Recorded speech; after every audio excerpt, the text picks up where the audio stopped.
Zira's chains rattled as the guards shoved her forward onto the platform. The metal collar around her throat felt heavier with each passing moment, a constant reminder of what she'd become.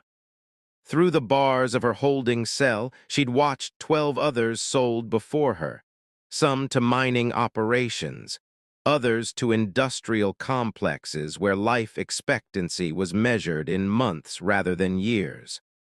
Her orange skin marked her as Velkari, a species the galaxy had learned to fear and hate. The war had ended 3 cycles ago, but the scars remained fresh.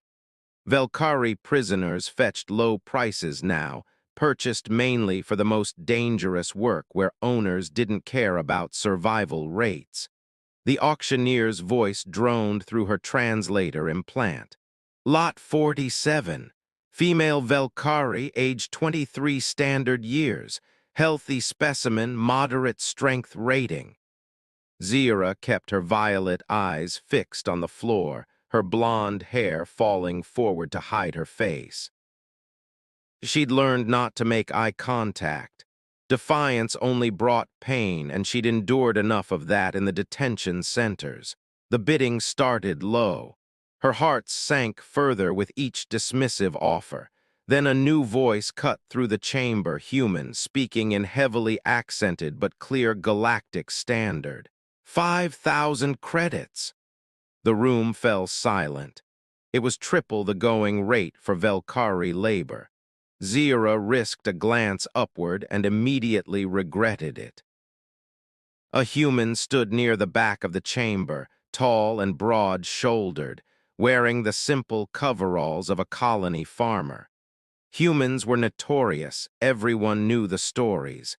They'd entered the galactic stage only 2 decades ago, but their reputation for ruthlessness in combat had spread quickly. During the war, human mercenaries had been the most feared fighters on any battlefield, and now one had bought her. The auctioneer seemed equally surprised but recovered quickly. Sold to the human bidder. Lot 47, proceed to processing. The transport shuttle ride to the humans' colony was silent.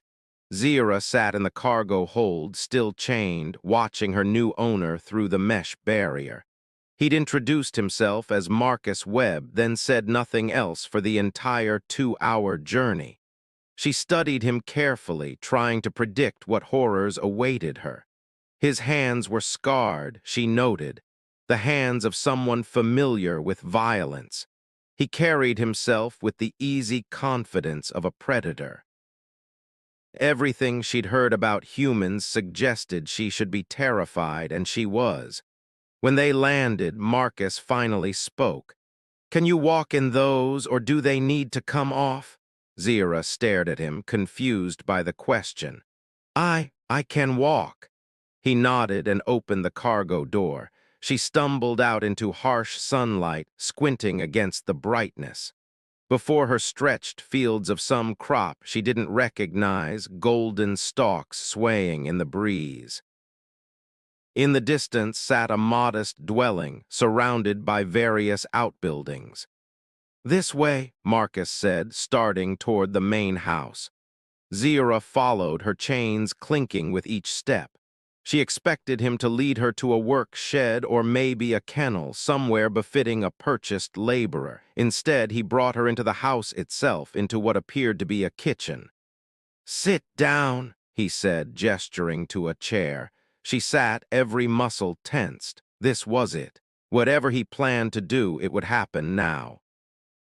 She'd heard stories of what happened to prisoners in private hands, away from oversight. Marcus moved to a drawer and pulled something out.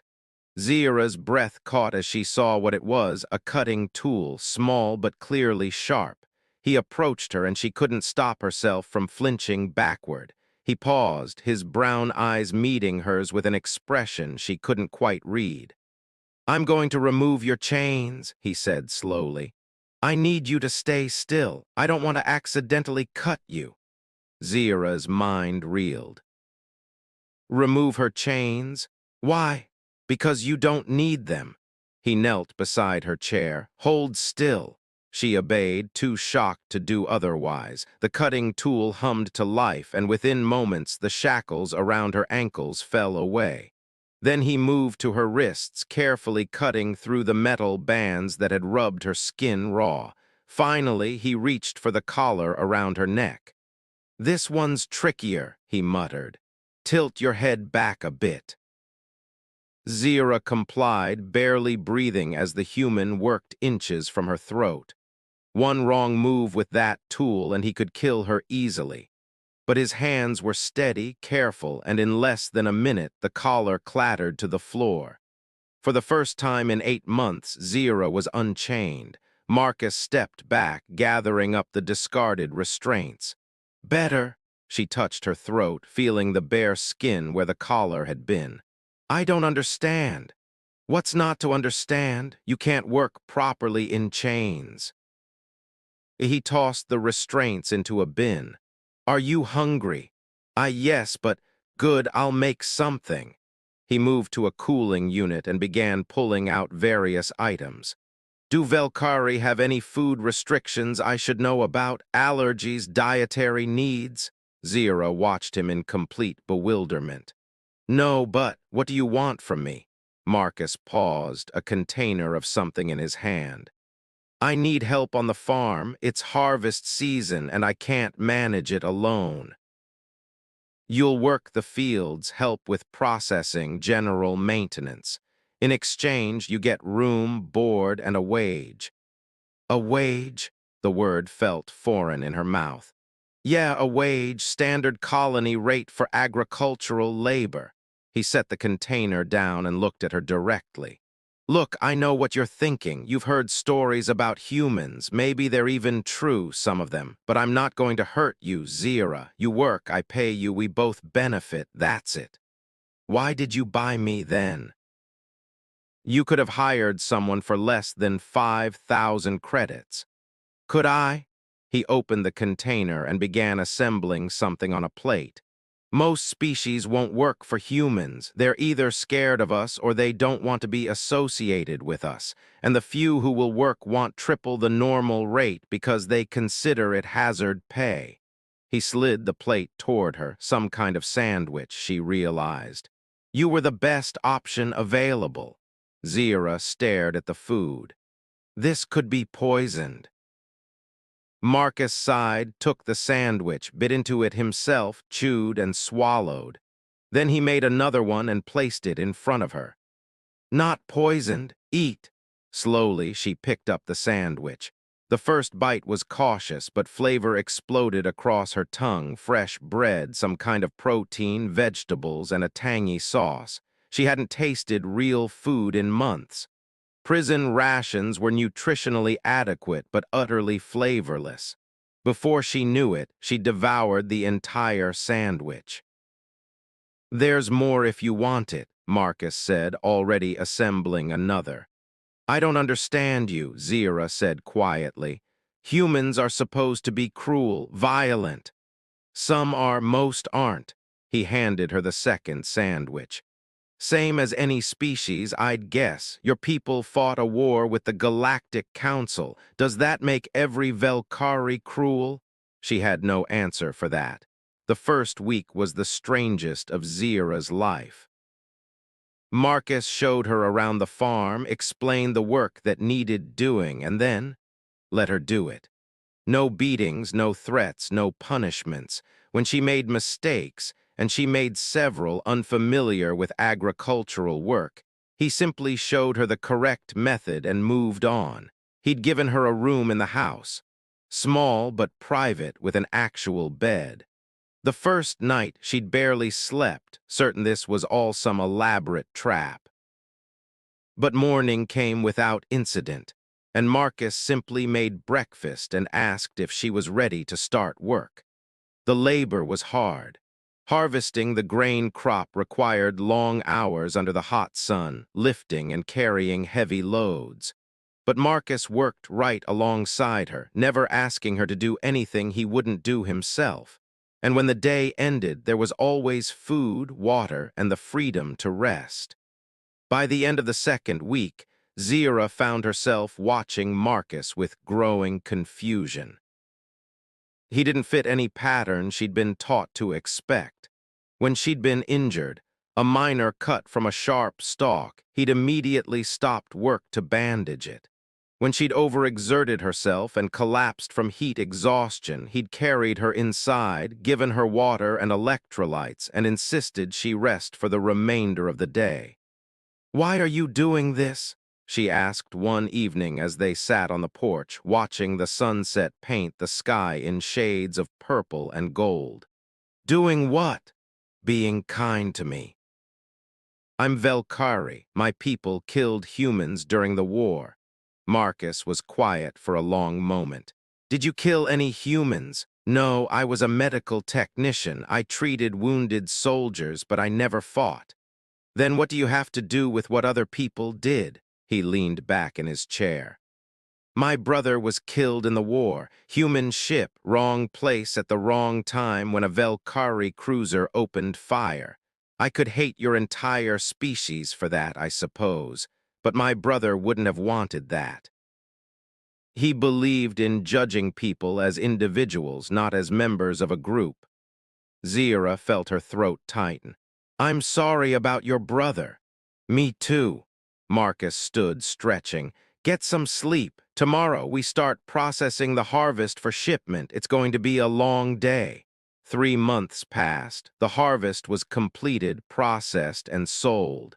Marcus paid Zira exactly what he'd promised, standard colony wages deposited into an account he'd helped her set up. She stared at the balance in disbelief. It wasn't a fortune, but it was hers, money she'd earned. "You could leave now if you wanted," Marcus said one morning over breakfast. "Contracts fulfilled, you're a free citizen under colony law." The thought hadn't occurred to Zira. Where would she go? Velkari were still viewed with suspicion and hatred across most of the galaxy. Here at least she had safety, purpose, and she was beginning to realize something else. "I'd like to stay," she said quietly. "If you'll have me. The next planting season will need workers, won't it?" Marcus smiled, and Zira realized it was the first time she'd seen him do so unreservedly. "It will, and I'd be glad to have you." As the months turned into years, the farm became Zira's home in truth. She and Marcus fell into an easy partnership, their initial wariness replaced by genuine friendship and eventually something deeper.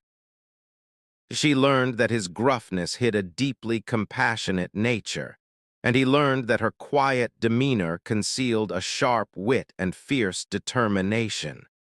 Other Velkari heard about the orange-skinned woman working freely on a human farm, earning fair wages and living without fear. Some made their way to the colony, and Marcus helped them find positions with other farmers who were willing to give them a chance. Slowly, a small community formed. One evening, 5 years after that first day, Zira and Marcus sat on the porch again, watching the sunset. His hand found hers, their fingers intertwining. "I expected cruelty," she said softly. "Everyone told me humans were monsters. And what do you think now?" She turned to look at him, this human who had shown her kindness when she'd expected only suffering, who had treated her as an equal when she'd been prepared for slavery, who had given her back not just her freedom but her faith in the possibility of goodness. "I think," she said, "that the best thing that ever happened to me was being bought by a monster who turned out to be the kindest person I've ever known." Marcus squeezed her hand gently. "You gave me something too, you know. A reason to remember that the war is over, that we can choose to build something better than the hatred that came before." As the stars began to emerge in the darkening sky, Zira leaned her head against his shoulder, finally and completely at peace. She had expected cruelty but found kindness instead, and in that kindness she'd found home.